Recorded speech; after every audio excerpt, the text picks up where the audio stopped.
on your side. This is WNCT 9 News at 6. Even if temperatures warm up a little bit during the day, you can usually count on them to drop very quickly once the sun goes down. And already our temperatures are on the way down this evening. 57 degrees in Greenville, 57 in Washington, 55 in New Bern, 55 in Jacksonville, Kenansville and Duplin County already in danger of dropping into the 40s here. As we move deeper into the night, all is dry, though. We'll be looking at mostly clear skies, so no rain, no precipitation of any kind this evening. And it's not just dry here. Much of the southeastern United States is looking at dry weather as high pressure builds in and provides sunshine for tomorrow, and we're going to get much warmer by midweek. We'll talk about the changes coming up. The longest running newscast in the East starts now. Now at 6, East Carolina University is remembering the life of Jeff Charles. I'm Erin Jenkins live at Dowdy-Ficklin Stadium with more about The Voice. And it's been 1 year since a tragic plane crash took the lives of 8 people in Carteret County. How the community is continuing to honor their memories. And that is where we begin here on your news at 6 o'clock tonight. Good evening, everyone. I'm Ken Watlington. And I'm Angie Casada. Thanks for joining us. Now let's take a look at what exactly happened 1 year ago. Officials say the plane took off from Pitt Greenville Airport around 12:30 that afternoon and landed at Hyde County Airport about 20 minutes later. The plane then took off again from Hyde County around 1:30 that afternoon and ended up crashing off the Crystal Coast just after 2 o'clock. 3 miles away from Drum Inlet. That's near the Atlantic community. The passengers on board were on their way home from a hunting trip. And so the search for those passengers and the crew on board began. Search crews and officials quickly found the first of the 8 victims within the first day, as well as a small debris field off the coast. Carteret County Sheriff Asa Buck explained that first day the main cabin was still missing. We're also still at this time in the process of locating the main part of the plane, the fuselage, in an attempt to locate that section of the plane and to continue to locate any of the passengers that were aboard the plane. Then on day 3, officials ended the search, crews finding the plane in 60 feet of water, also the bodies of the remaining victims and the crucial flight recorder. That would lead to the NTSB finding out no distress call was made before the crash. And the victims you see here, the pilot Ernest Rawls, his son Jeremy Rawls, Hunter Parks, Stephanie Fulcher, and 4 teenagers, Jake Taylor, Cole McInnes, Daley Shepard, and Noah Stryon. And now the bodies that are recovered. The outpouring of support started in the Down East community. Schools, churches, and families coming together to honor them all. Prior to coming to Carteret County, I'd heard quite often the term Carteret Strong, particularly in the aftermath of Hurricane Florence. I've absolutely seen what it means to be Carteret Strong. When it comes to tragedies like this, we are sisters and brothers and friends and family, and so we come together. Rival schools of East Carteret High, where the 4 teenage victims went to school, even honoring them at sporting events over the next few weeks, wearing camouflage and holding moments of silence. And the news about this crash just continues to pour in. Just 2 weeks ago, families of 5 victims settling a $15 million lawsuit against the companies that owned the plane and employed the pilot Ernest Rawls. The suit alleged Rawls of failing to maintain control and improperly flew into limited visibility that required the use of instrumentation. And that brings us to today, the 1-year anniversary. Several events took place across Carteret County today to help remember each of the lives lost in this tragedy. Now on your side, Cheyenne Pagan joins us now live from the Carteret County Courthouse. And Cheyenne, you've got more about some of those events and an update on how the community is doing. The top of the Carteret County Courthouse will be lit up blue in honor of the victims. It's a glimpse into how the community has come together to heal and move forward over the past year. On the lawn of Atlantic Elementary now sits 5 freshly planted trees with blue ribbons attached to them. 4 for the young victims who once attended the school, plus Stephanie Fulcher, a substitute teacher who also died in the crash. When you have an event like this, it's tragic, and as a school, we were just looking at the best way to pay remembrance, pay tribute.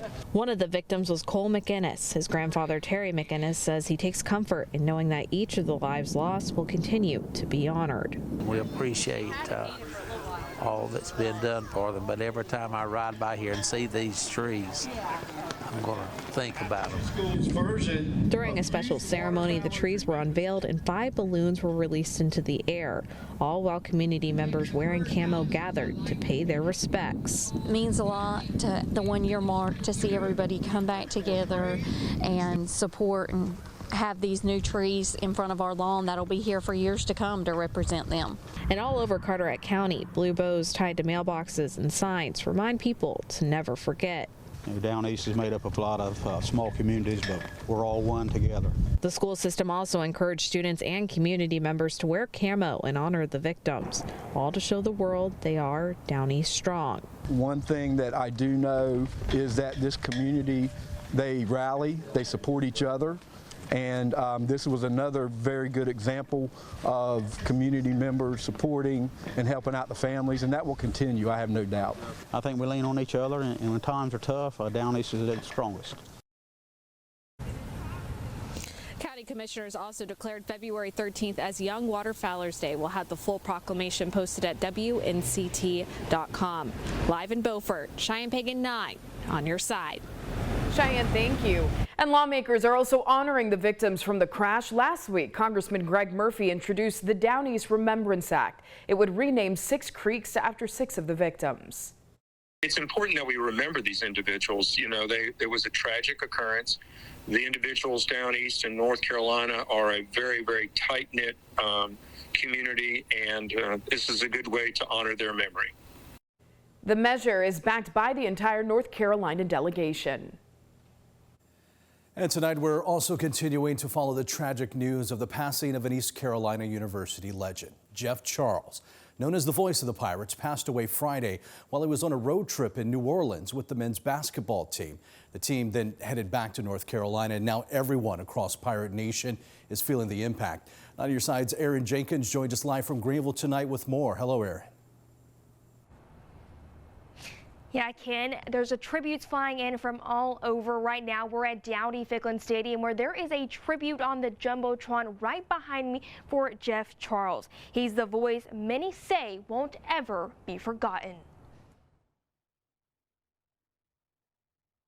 There's the snap, ball down, the kick is up. The voice, it became so familiar to many. 3 yards out, you can paint this one purple. Growing up, you know, all I'd hear was, you know, Jeff Charles on the radio, and on the way coming into town or leaving town, you always heard that, and he was a staple in my life. His voice and him as a radio personality is synonymous with this community, with East Carolina athletics, with the university, and then I would say all of Eastern North Carolina. Those who knew him say he knew what it meant to be a pirate, whether over the radio waves or just in life. His level of passion for ECU athletics, and you know, just the way that he carried himself on game day. Him as a great broadcaster, one, but just an incredible human being,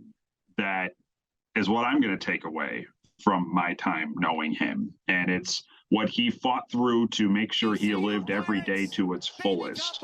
You could hear it when you heard one of his calls, and you knew it every time you talked to him. Corey Glore spent 6 years working for baseball at ECU. He's now the director of broadcasting at Tulane. He was eager to see Charles on the call in Louisiana when he heard the news. It was just a gut punch. It was the fact that, you know, yeah, I was incredibly eager to see him. But, you know, you could walk around Greenville and you can just say the voice, and everyone would know what you were talking about. It's because that was him as a person first. And with a quiet stadium now, everyone says the voice will always be remembered loud and clear. It is Jeff Charles' territory, and so he had a tremendous impact on all of them.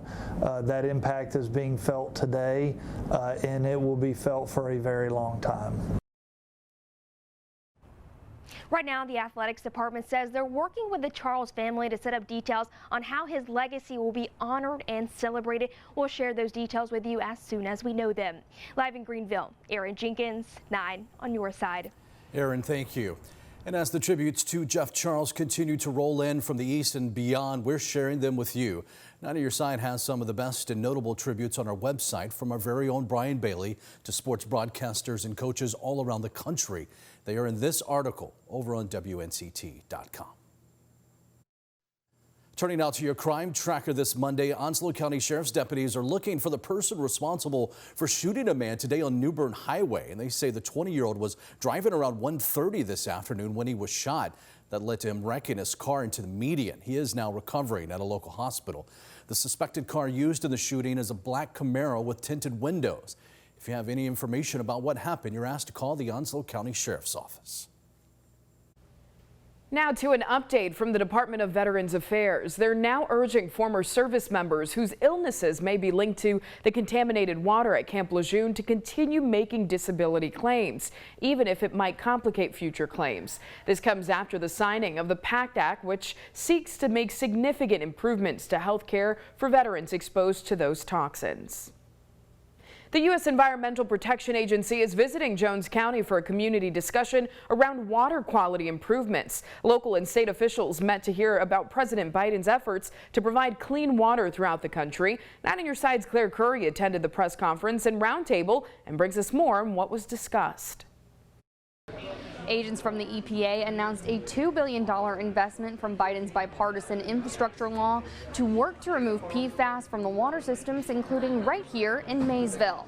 Back in 2019, high levels of PFAS contamination was detected in the town of Maysville's only well, affecting over 450 customers throughout the county, having them to rely on the supply from Jones County water until now.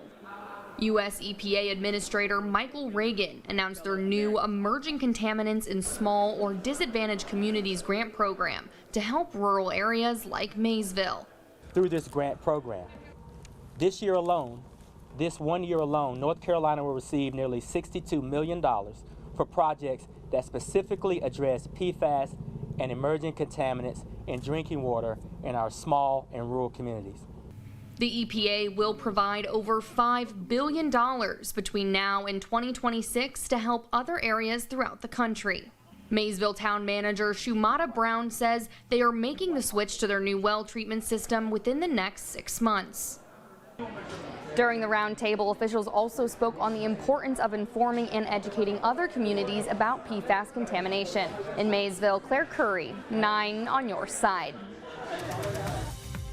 Coastal Carolina Regional Airport is getting some help from a grant. Still ahead on WNCT 9 News at 6, how the money will be used at the airport there in New Bern. Also coming up next, your complete Storm Team 9 7-day forecast. We're certainly off to a brighter start for our work week. Can we keep the streak of sunshine-filled days going? We'll have the answer next. Now, it's your forecast first from Storm Team 9.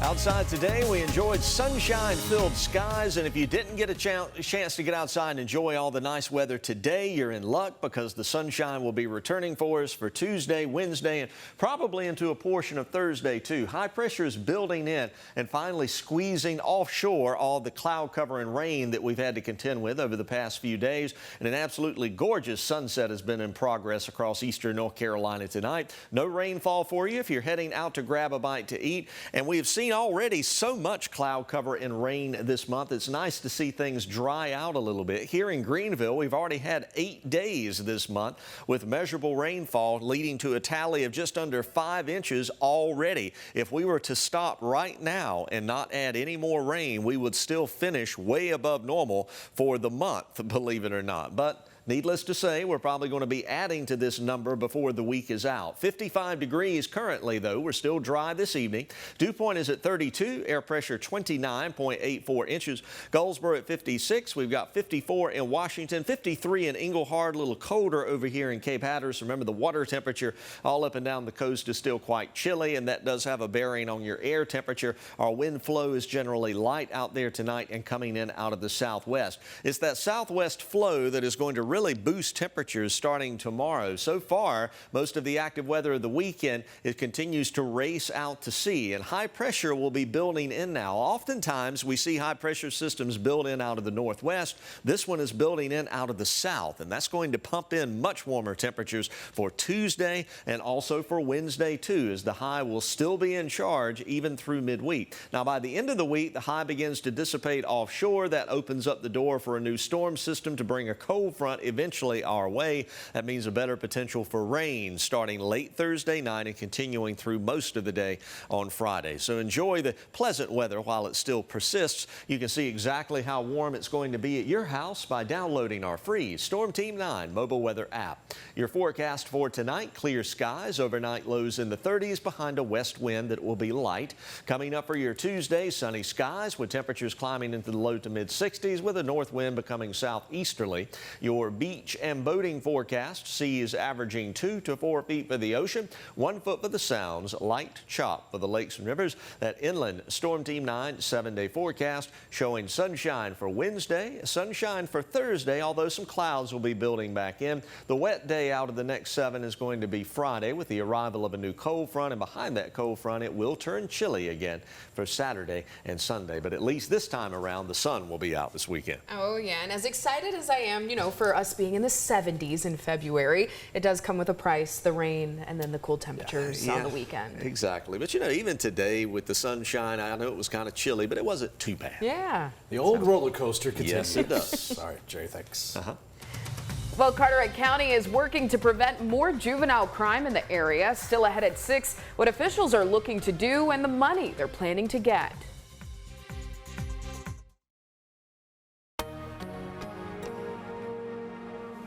The Carteret County Juvenile Crime Prevention Council was looking for proposals from organizations to provide programs for at-risk youth. The council was expecting over $200,000 from the state in the coming year for these services. Mentoring services, interpersonal skill building, and teen court are just a few types of programs that will be considered for that funding.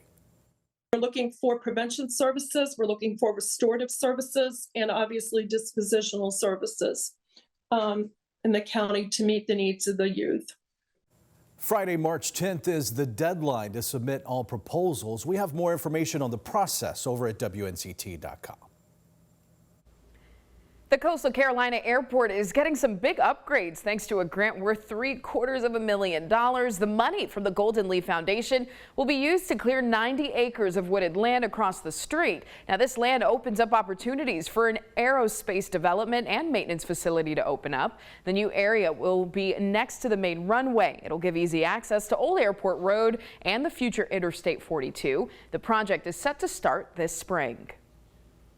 More still ahead on your news at 6. Right now, a look at what to expect tonight on News Nation. Tonight on America's fastest growing cable news network, a year after Russia's attack on Ukraine, Chris Cuomo returns to the front lines to show you what's really happening. Chris is live from Ukraine tonight, and exclusive new details in the Idaho murders. Just who discovered 2 of the roommates' bodies after their horrifying murders. We now know it wasn't the police, but someone else entirely. See another Banfield exclusive tonight. See why more people are turning to News Nation. To find News Nation, go to newsnationnow.com and click Channel Finder. And we've made it easy for you tonight. Here's a look at where you can watch News Nation from right here in Eastern North Carolina. Coming up tonight in sports, Super Bowl 57 goes to the Chiefs. And what a courageous effort from Kansas City quarterback Patrick Mahomes in that second half. Your Monday Sports is next. On your side, this is WNCT 9 Sports with Brian Bailey. The Kansas City Chiefs were nearly perfect in the second half last night and winning Super Bowl 57. Patrick Mahomes has long been known for his magic, and now we know just how tough the guy is. Mahomes re-injured that right ankle late in the first half last night, but he led the Chiefs back. He finds a wide open Kadarius Toney for one of his 3 touchdown passes in this one. But you know what? Jalen Hurts was really good as well. He rushed for 3 scores and threw for 304 yards, including this shot to Devontae Smith that set up a touchdown for the Eagles late. KC benefited from this holding call on James Bradbury on their last drive.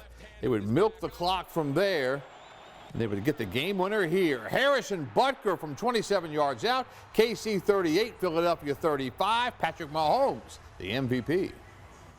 It's been an amazing run these last 5-6 years, and let's keep it rolling. That game last night was a heck of a game. I know Philly's hanging their head a little bit, but nobody really lost. I mean, it was 2 great teams playing each other and 2 great cities. Hoops now. North Carolina's Tar Heels snapped their 3-game losing streak by rolling past Clemson on Saturday, 91-71. The Heels hit 15 threes to tie their season high. Armando Bacot, 19 points, 11 rebounds. Simply put, the Tar Heels looked in this game like they thought they would look all year, and now it's already time to lace them up again with 15th ranked Miami in town tonight. We got another big-time matchup with Miami, a lot of great guards, and, I mean, they can really drive the ball. They got everything, so really we just got to come more focused in and lock down on defense like we did today. It is what it is. At 7 p.m., we play Miami on Monday, so, you know, you can say, okay, we have, you know, experience to be able to handle that, but they're older. Or you can say, ooh, we have freshmen, we got younger legs, and we won't be tired, and we still play on Monday. Finally, another win for the Pirate women on Sunday. East Carolina beat Wichita State 79-62 at Williams Arena, Menzies Coliseum. How about those pink jerseys? As East Carolina trampled over Wichita State early on. Today, McNeil's layup in transition capped off a 13-3 run to start the game. Freshman phenom Amaya Joyner, my, shined again Sunday. The Farmville Central grad, a double-double, 21 points, 10 rebounds, and once again this week, for the 6th time, she was named as the Freshman of the Week in the American Athletic Conference. We're back with more for you coming up after this. Final check of your inland Storm Team 9 7-day forecast. Sunshine for Tuesday and Wednesday. Now for Thursday, the clouds start to increase, but we'll start out the day with some sunshine. The really active day of weather this week out of the next 7 is going to be Friday, a cold front coming in. Before that cold front will be nice and spring-like for midweek. Behind that cold front will be nice and winter-like. So we'll go from being about 15 or so degrees above normal to about 15 degrees below normal, and it all balances out in the record books. Years from now, they'll look back and say it was a normal February. Absolutely. Well, thank you so much for joining us. We'll see you tonight at 11 o'clock right here on WNCT.